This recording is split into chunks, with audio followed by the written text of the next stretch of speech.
السلام علیکم ورحمۃ اللہ۔ بہت ہی خوشی کا موقع ہے کہ آج ہمارے درمیان سی پی ایس علماء ٹیم سے دو عالم دین حاضر ہیں یہاں دہلی میں، مولانا سید اقبال عمری صاحب اور مولانا خطیب اسرار الحسن عمری صاحب۔ ان دونوں کا تعارف اگر کرایا جائے، میں اپنے اعتبار سے کراؤں تو مولانا کے پاس مجھے لانے میں اور مولانا کے مشن سے تعارف کرانے میں ہمارے علماء ٹیم میں سے جن لوگوں کا زیادہ کردار ہے وہ مولانا سید اقبال عمری صاحب ہیں اور مولانا خطیب اسرار عمری صاحب ہیں۔ مجھے یاد آتا ہے کہ انفیکٹ جب ہم عمر آباد میں تھے تو مولانا سید اقبال عمری صاحب سے میری بہت زیادہ بحث ہوتی تھی مولانا کو لے کر، بہت زیادہ، بالکل میں بہت سخت ہو جایا کرتا تھا کہ کیوں آپ ایسا بول رہے ہیں، کوئی ضروری نہیں ہے کہ وہی حق بات بولیں، لیکن انہوں نے صبر سے کام لے کر مجھے کافی سمجھایا اور میری کافی ڈسکشن ہوئی ان چیزوں کو لے کر، رسالہ مشن کو لے کر۔ اسی کا نتیجہ ہے کہ آج یہاں موجود ہوں۔ تو آج ہم اپنی سی پی ایس علماء ٹیم کے ان دو ممبران سے گفتگو کریں گے اور ان سے جانیں گے، کچھ سوالات ہیں ہمارے جو ہم ان سے پوچھنا چاہیں گے تاکہ ان کے ذریعے سے مجھے اور ہمارے سی پی ایس ٹیم کے تمام لوگوں کو اور جو لوگ سن رہے ہیں ان تمام لوگوں کو فائدہ پہنچے۔ تو سب سے پہلے میں مولانا سید اقبال عمری صاحب سے سوال کرنا چاہوں گا کہ قرآن میں تدبر مولانا کا خاص موضوع رہا ہے، مولانا وحید الدین خان صاحب کا۔ آپ مولانا سے ملنے آیا کرتے تھے، میں کہوں تو آپ نہیں، ہم تمام لوگ ملنے آیا کرتے تھے، تو مولانا درس قرآن سنا کرتے تھے آپ سے اور سنایا کرتے تھے۔ آپ یہ بتائیں کہ مولانا کے پاس قرآن فہمی کا کیا مطلب تھا؟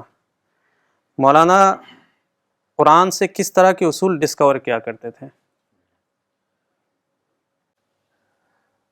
الحمدللہ والصلاة والسلام علی رسول اللہ وعلی آلہ وصحبہ ومن والاه۔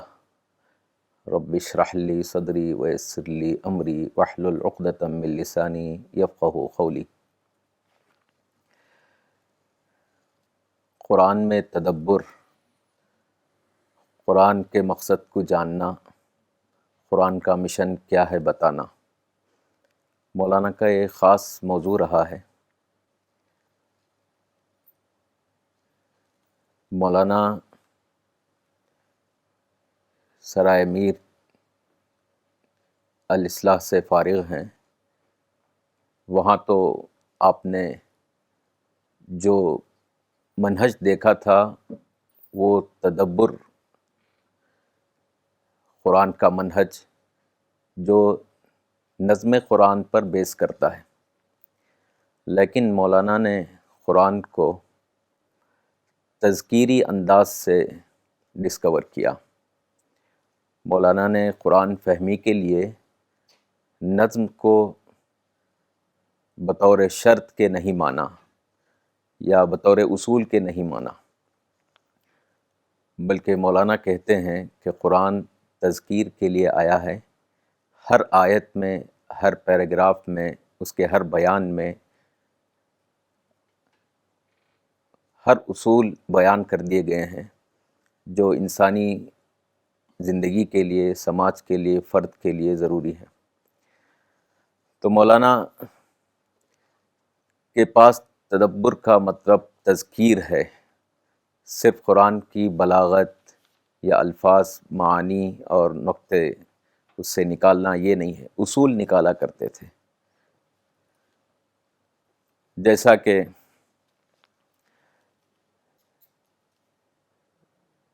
عام طور سے جب بھی کوئی مصیبت آتی ہے، پریشانی آتی ہے، تو کیا ہم اپنے آپ کو دوشی قرار دیں گے یا دوسروں کو؟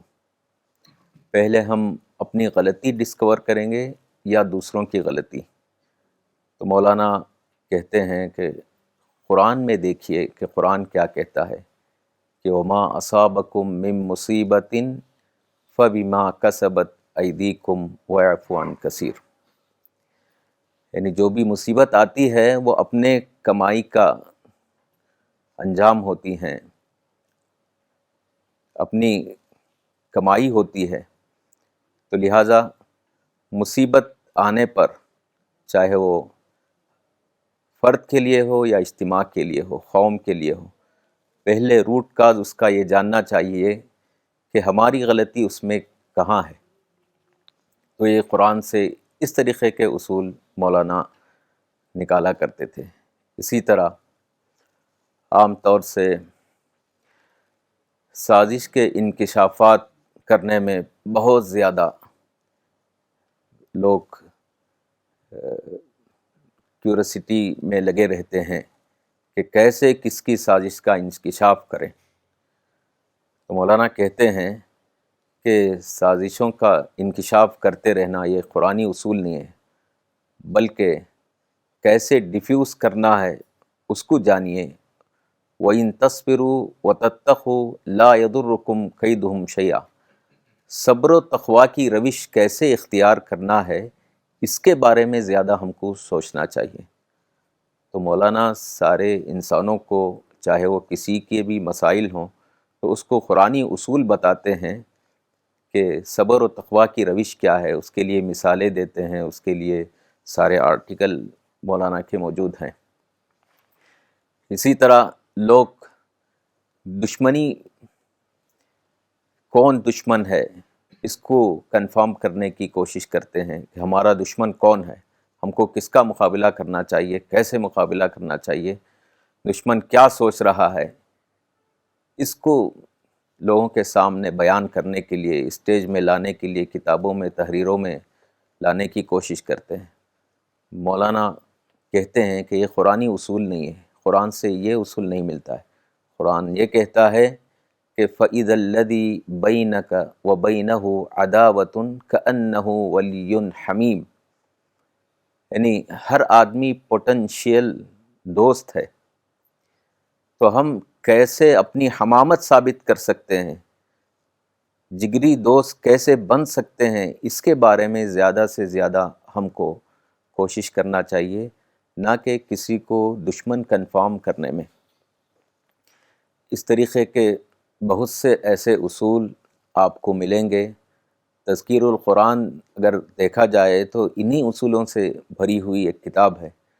تذکیر القرآن ہر ایک کے لیے بالکل قرآن کی تطبیق کیسے اپنی زندگی میں کرنا ہے، کیسے بحیثیت مشن قرآن کو ڈسکور کرنا ہے، یہ ساری چیزیں تذکیر القرآن میں موجود ہیں۔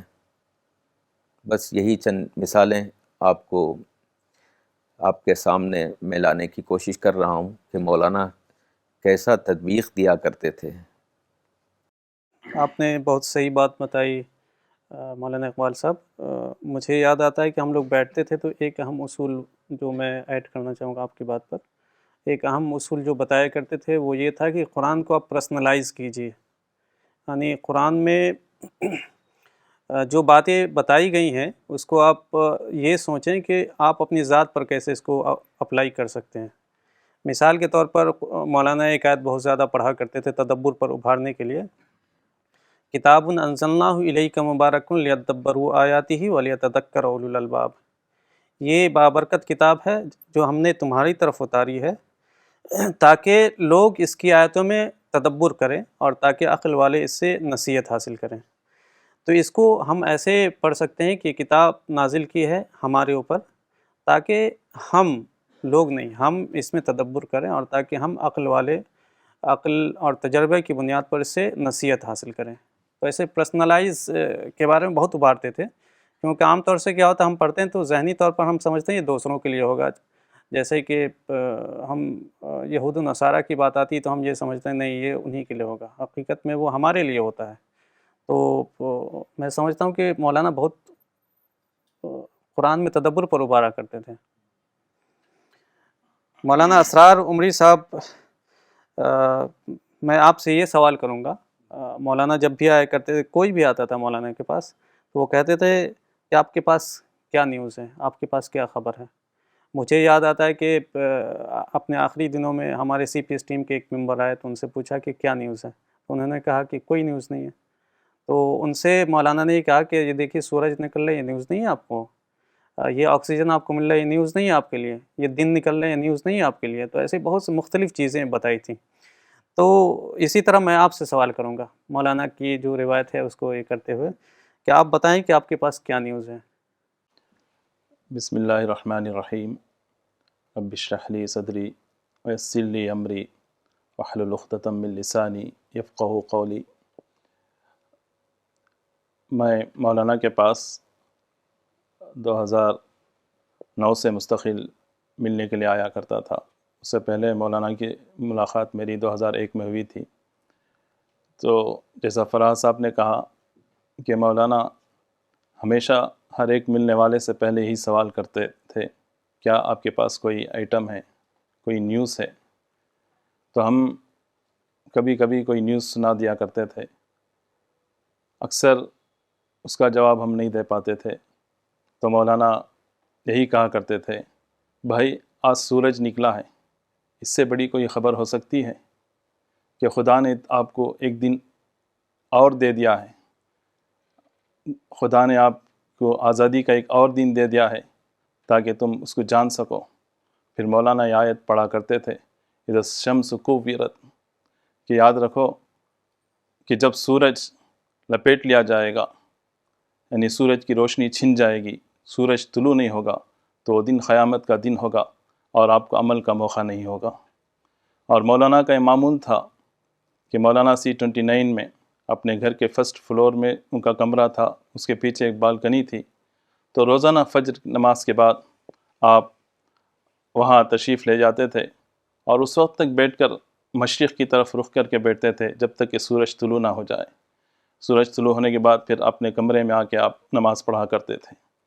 تو سورج کا طلوع ہونا مولانا کے پاس ایک بہت بڑا واقعہ تھا، اور حقیقت یہ ہے کہ ہر مومن کے لیے ایک بہت بڑا واقعہ ہے کہ سورج کا طلوع ہونا گویا اس کے لیے اس بات کا اعلان ہے کہ اس کو ایک اور دن مل گیا ہے کہ وہ ان لوگوں میں شامل ہونے کی کوشش کریں جن کے بارے میں خدا جنت کا فیصلہ کرے گا.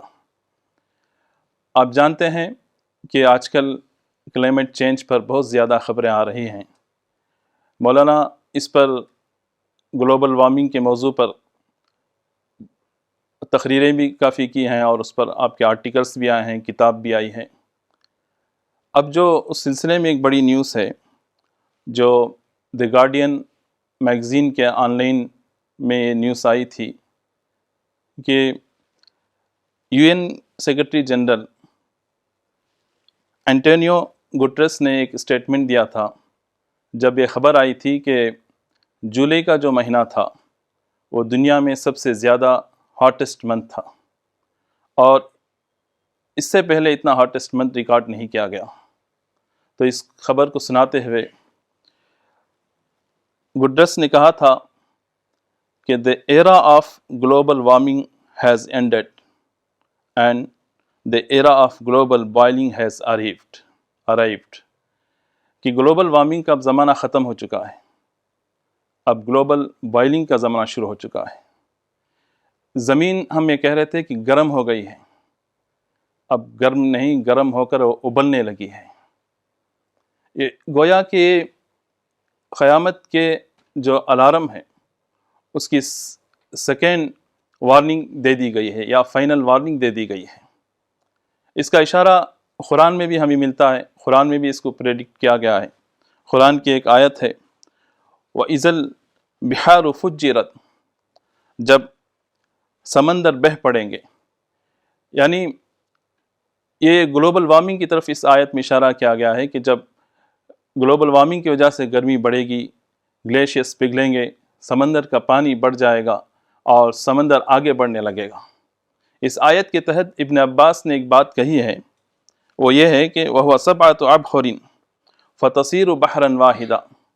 ابن عباس نے کہا کہ زمین میں 7 سمندر ہیں، ان کا پانی اتنا بڑھے گا کہ یہ 7 سمندر ایک ہو جائیں گے، اور ہم اس کا مشاہدہ کرتے ہوئے آ رہے ہیں. اور دوسری آیت جس میں خدا نے کہا وَإِذَا الْبِحَارُ سُجِّرَتْ، کہ سمندر بھڑکا دیے جائیں گے، یعنی ابل پڑیں گے، اتنے گرم ہو جائیں گے.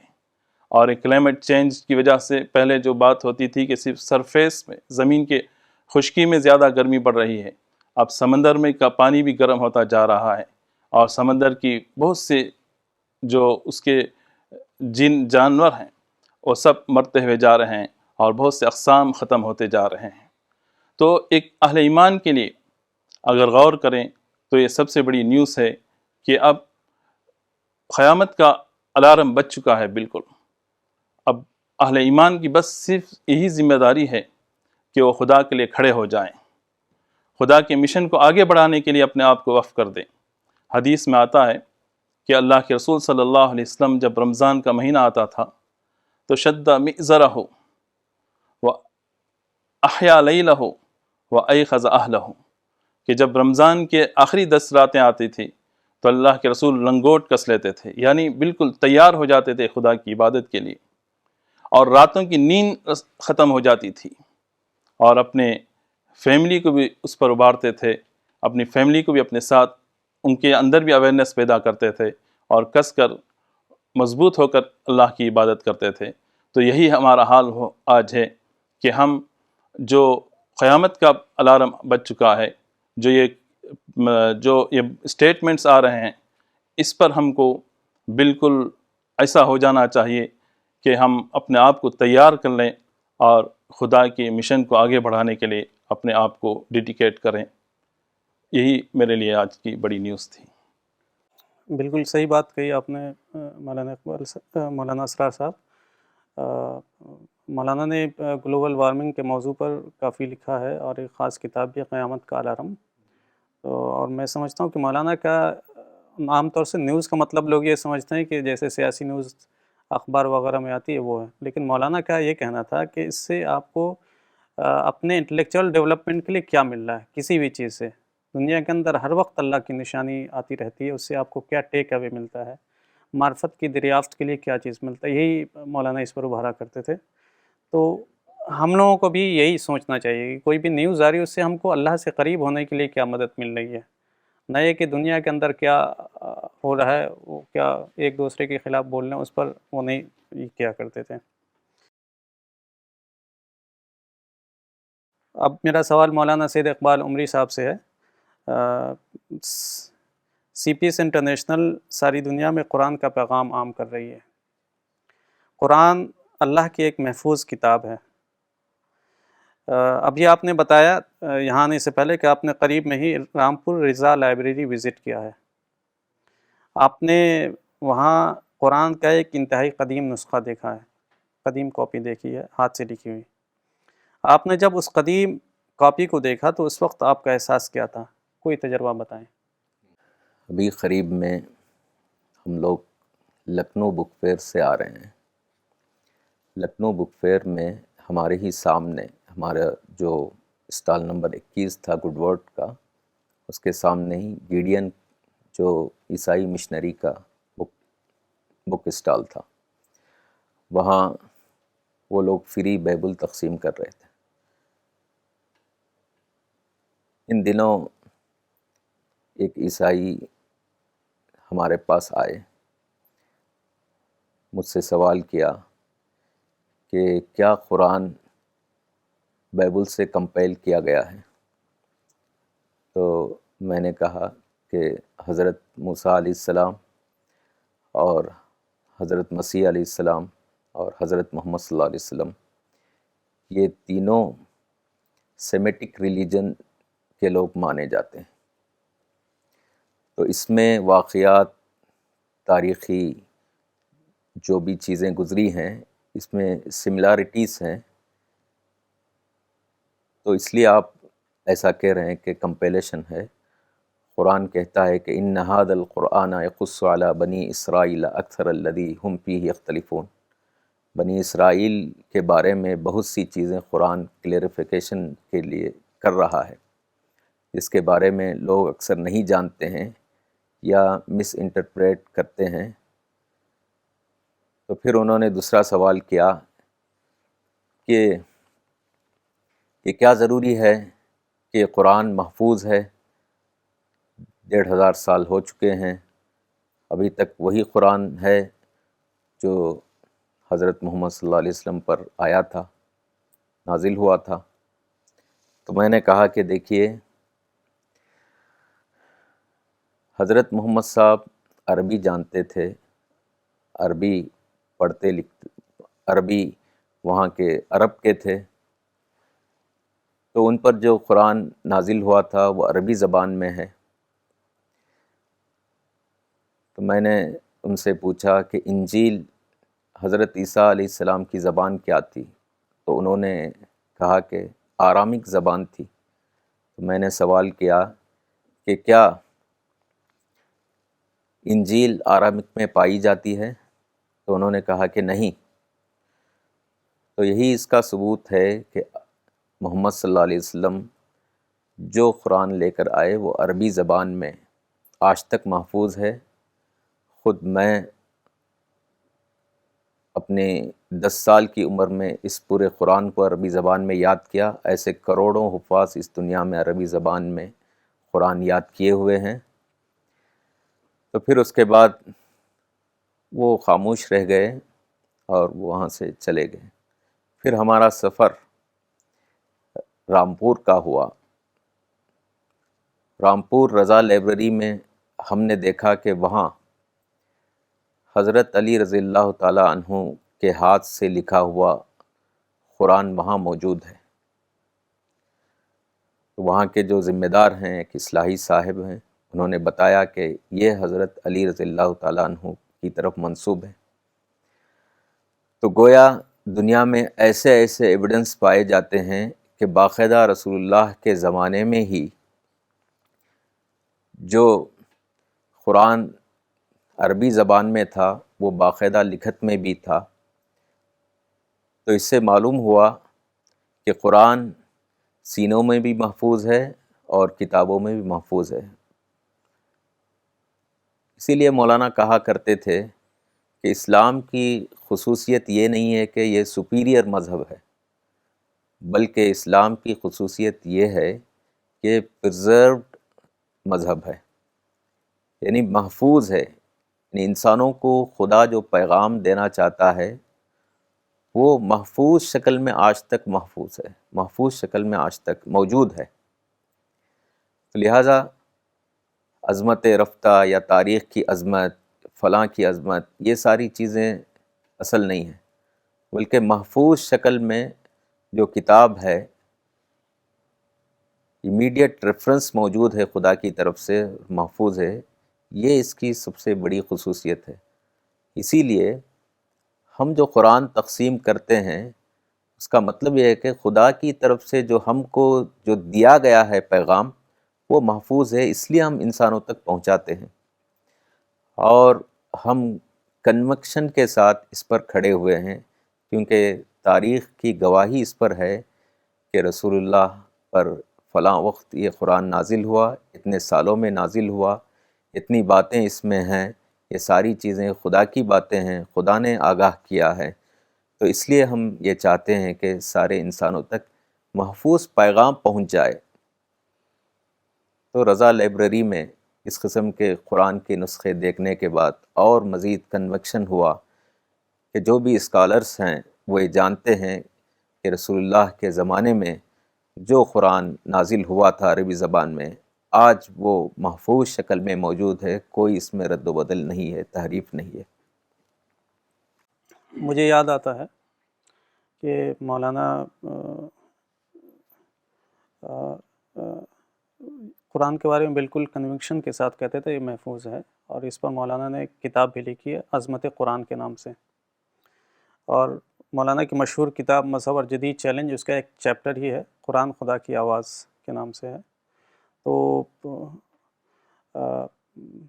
یہ سی پی ایس انٹرنیشنل نے جو ساری دنیا میں قرآن کو پہنچانے کا ایک مشن شروع کیا ہے، یہ بالکل اس کنوکشن کی بنیاد پر ہے کہ قرآن ایک محفوظ کتاب ہے اور اس کو ساری دنیا کے انسانوں تک پہنچنا چاہیے، کیونکہ اللہ کے رسول صلی اللہ علیہ وسلم نے یہ کہا تھا کہ اللہ تعالیٰ اس کو گھر گھر میں داخل کرے گا قرآن کی آواز کو۔ تو اگر کوئی آدمی اس بات میں دلچسپی رکھتا ہے کہ اس مشن کا حصہ بنے تو وہ ضرور ہمیں ای میل کرے اور ہمیں بتائے کہ ہم اس مشن کا حصہ بننا چاہتے ہیں۔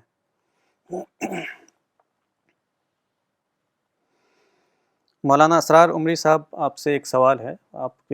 آپ سے جو پہلا سوال ہوا تھا اسی کی بنیاد پر ہے. اور جیسا آپ نے بتایا کہ ایکولوجی کے مطالعے سے معلوم ہو رہا ہے کہ زمین کا درجہ حرارت دن بدن بڑھتا جا رہا ہے. اس پس منظر میں آپ نے UN کے سیکریٹری جنرل کے حوالے سے بتایا کہ اب گلوبل وارمنگ کا زمانہ ختم ہو چکا ہے، گلوبل بوائلنگ کا زمانہ آ چکا ہے. اس گلوبل بوائلنگ کا مطلب کیا ہے اور اس پر ایک انسان کا رسپانس کیا ہونا چاہیے؟ جیسا کہ میں عرض کیا تھا گلوبل بوائلنگ کے سلسلے میں کہ جب ہم عمومی طور پر اس میسیج کو لیتے ہیں تو صرف یہ جب ہم پڑھتے ہیں تو اس کو پڑھنے کے بعد میرے دل میں خوف کا احساس پیدا ہوا. میں سمجھتا ہوں کہ یہ جو چیز میرے اندر پیدا ہوئی یہ مولانا کی تربیت اور آپ کی لٹریچر کی وجہ سے ہے، ورنہ اس کو بھی میں ایک نیوز میں سے ایک نیوز سمجھ کے گزر جاتا یا سمجھتا کہ سب وہ چیزیں ہیں جس پہ انسان کنٹرول حاصل کر لے گا. اس چیز کو لے کر میں نے اپنے شہر میں کچھ لوگوں سے ڈسکس کیا. ایک سیکولر مسلم انسان ہے جو کافی اچھا مطالعہ رکھتے ہیں، ان سے اس بات کو لے کے میں ڈسکس کیا تو انہوں نے اس بات کو سیریسنس کو محسوس ہی نہیں کیا، بلکہ بس یہ کہا کہ اب سائنس اس کا حل تلاش کر لے گی. اب سائنس یہ دیکھ رہی ہے کہ اور کوئی پلانٹ میں کیا انسان رہ سکتا ہے یا نہیں. آج کل ایلینز کے بارے میں بہت سا مطالعہ کر رہا ہوں میں، اسے لگتا ہے کہ انسان وہاں جا کے بس سکتا ہے. اسی طرح جب ہم مذہبی لوگوں سے گفتگو کرتے ہیں تو مذہبی لوگ تو اس معاملے میں بالکل غیر سنجیدہ ہوتے ہیں. وہ اس چیز کو یہ سمجھتے ہیں کہ اور بہت سے ایسے واقعات ہیں جو ابھی باقی ہیں، وہ اس کو انتظار کے خانے میں ڈال دیتے ہیں. وہ کہتے ہیں کہ گلوبل وارمنگ گلوبل بوائلنگ کی وجہ سے سب کچھ ہونے والا نہیں ہے، کچھ واقعات ہوں گے اس کے بعد ہو سکتا ہے، اور وہ اس کو انتظار کے خانے میں ڈالے ہوئے ہیں. تو گویا معاملہ ایسا ہے کہ سائنس یہ کہہ رہی ہے کہ اب دنیا اپنے اختتام کو پہنچ چکی ہے، اپنے اینڈ کو پہنچ چکی ہے، لیکن اہل مذہب ہو یا سیکولر لوگ ہوں وہ سمجھتے ہیں کہ یہ بہت دور ہے، ہنوز دلی دور است. جبکہ قرآن اس بات کا اعلان کرتا ہے کہ قیامت قریب تر، کہ قیامت بہت زیادہ قریب ہے، اس سے بھی زیادہ قریب جتنے کہ ہماری شہرک ہے. اس کو دیکھتے ہوئے مجھے مولانا کی ایک بات یاد آئی. مولانا نے ایک رسالہ 2011 جولائی میں ایک آرٹیکل لکھا ہے اسٹیفن ہاکنگ کے بارے میں. وہ ایک بہت بڑے سائنسداں تھے، وہ دلی ایک بار تشریف لائے تھے اس وقت، تو ان سے اس بارے میں سوال کیا گیا تو انہوں نے بھی یہی جواب دیا تھا کہ ہم دوسرے ایک پلانٹ میں کوشش کر رہے ہیں جہاں انسان کو بسایا جائے. تو مولانا نے اس پر ایک بہت ہی اچھا آرٹیکل لکھا اور اس کا بہت ہی اچھا ٹائٹل یہ دیا کہ ایک سائنسداں کا غیر سائنسی بیان. مولانا نے بتایا کہ دنیا جب اتنی زیادہ ہلاکت میں جا رہی ہے اور اتنے کوششوں کے باوجود کہیں انسان کے رہنے کا ثبوت نہیں مل رہا ہے اور اس کے رہنے کے لیے کوئی ایسا پلانٹ ہم کو نہیں مل رہا ہے جہاں اس کا ہیبیٹیٹ بن سکے اس زمین کے سوا، تو پھر کیسا ایک سائنسداں یہ کہہ سکتا ہے کہ ہم کوشش کر رہے ہیں. جبکہ ہم دیکھتے ہوئے آتے ہیں کہ جب انڈسٹریل ایج شروع ہوا اور انسان سمجھا کہ اس ایج کے بعد ہم بہت ترقی میں جائیں گے، تو خود انڈسٹریل ایج اس کے لیے باعث نقصان بنا. پھر اس نے بہت سی ٹیکنالوجی میں ڈیولپ کیا. تو جو وہ کوئی بھی چیز انوینشن کرتا ہے وہ چیز جتنا زیادہ فائدہ اس کو پہنچاتی ہے اتنا زیادہ اس کو نقصان بھی پہنچانے والی بن جاتی ہے. تو ایسا ہی مذہب والوں کے بارے میں بھی میرا خیال ہے کہ اہل مذاہب کا جو مذہبی لوگوں کا بھی قیامت کے بارے میں ایسا ہی ہے کہ مذہبی لوگوں کا بیان ایک مذہب والے کا غیر مذہبی بیان. تو قیامت کے سلسلے میں یا اس علامات کے سلسلے میں بھی اہل مذہب کا بس رویہ وہی ہوتا ہے جو سیکولر لوگوں کا رویہ ہوتا ہے، اس میں ہم کوئی فرق محسوس نہیں کرتے. اس بارے میں مولانا نے اپنی کتاب قیامت کا الارم، ایک بنگلور سے مولانا کے آرٹیکلز کا مجموعہ چھپا ہے، اس میں ایک آرٹیکل ہے طوفان قیامت. اس میں مولانا نے بہت سی باتوں کو لکھتے ہوئے لکھا ہے کہ جب گلوبل وارمنگ کا اندیشہ شروع ہوا تو سائنسدانوں نے یہ کیا کہ زمین کی جتنے زیادہ سیڈس ہیں جو اگائے جاتے ہیں ان تمام کو لے جا کر یورپ کے ایک کنٹری میں اس کو محفوظ کر لیا گیا، تاکہ جب زمین اگنے کے لائق نہ رہے تو اس سیڈس کو لے جا کے کسی اور پلانٹ میں اگایا جائے۔ اس کو لکھتے ہوئے مولانا لکھتے ہیں کہ یہ ایسا ہی معاملہ ہے جیسا کہ حضرت نوح علیہ السلام کے زمانے میں پیش آیا۔ حضرت نوح کے زمانے میں حضرت نوح نے لوگوں کو خدا کے جو کریشن پلان تھا اس کو بتایا اور کہا کہ اپنی زندگی کو کریشن پلان آف گاڈ کے مطابق گزارو، تو ان لوگوں نے نہیں مانا۔ تو خدا نے حکم دیا حضرت نوح کو کہ آپ ایک آرک بناؤ، ایک کشتی بناؤ۔ تو حضرت نوح نے ایک کشتی بنائی اور جیسا ڈر تھا ویسا ہی ہوا کہ بہت ہی بڑا گریٹ فلڈ آ گیا، بہت بڑا طوفان آ گیا، اور حضرت نوح کے ساتھ چند لوگ جو ایمان لائے تھے وہ اس کشتی میں سوار ہو گئے، اور بہت سارے جانور پرندے بھی اس میں سوار کیے گئے، اور وہ طوفان بڑھتا گیا۔ تو اس میں حضرت نوح کا بیٹا بھی شامل نہیں ہو رہا تھا۔ حضرت نوح نے اپنے بیٹے سے کہا، یا بنی ارکب معنا ولا تکن من الکافرین، کہ میرے بیٹے تو آج اس کشتی میں میرے ساتھ سوار ہو جا، تو انکار کرنے والوں میں سے نہ ہو۔ تو اس کا جو اسٹیٹمنٹ تھا حضرت نوح کی دعوت کو سن کر وہ یہ تھا، سآوی الی جبل یعصمنی من الماء، اس نے کہا کہ میں پہاڑ کی اونچائی پر چلے جاؤں گا جو مجھے اس طوفان سے بچا لے گا۔ تو یہی اسٹیٹمنٹ آج ہم سیکولر لوگوں سے بھی سنتے ہیں، اہل مذاہب سے بھی سنتے ہیں۔ وہ سمجھتے ہیں کہ ہم ایک اور پلانٹ میں چلے جائیں گے جو ہم کو گلوبل وارمنگ سے بچا لیا جائے گا۔